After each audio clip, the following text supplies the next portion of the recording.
Barely 3 weeks after a close brush with death, 27-year-old Morgan has come to Fire Station 12 to say thank you. His name's Craig. Thank you. These firefighters saved her life. Morgan made these gift bags acknowledging that fact as a token of gratitude. I don't even remember them being there.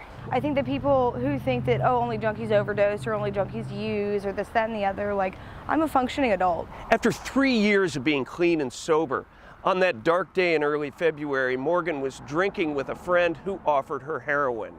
The results were nearly fatal.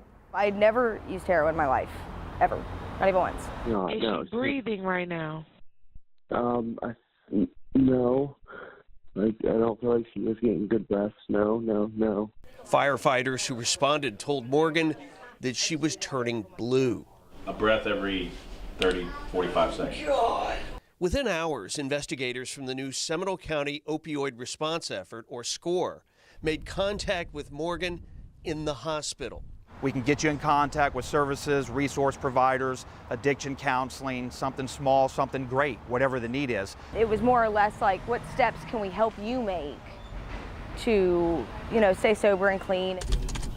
Sheriff Dennis Lima says the SCORE response team's mission is to offer help as soon after an overdose as possible. I was just calling to follow up, make sure you guys are headed in the right direction with that stuff. When users and their loved ones are at a low point. That moment is the best time to go in there and offer them some help and assistance that they need. The approach worked with Morgan, who was investigator Michelle Lord's first overdose case after joining the SCORE team. Being able to talk to her and kind of just, let her know I'm there for her and we're there to make sure she's doing okay, and her being so receptive to it, it's really rewarding. I didn't become addicted from my one time. I almost lost my life to my one time, and that's enough for me to be like, never, ever again.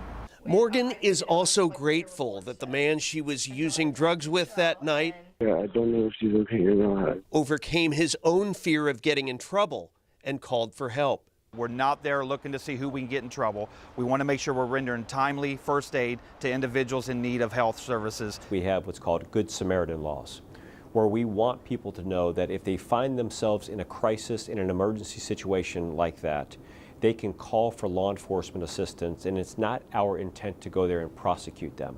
If this happens to somebody or somebody that, that it's with you, like just in your presence or whatever, and you see this happening, call. Please call, because not only are you saving their life in that moment, in the long run, you're saving their life as far as sobriety goes.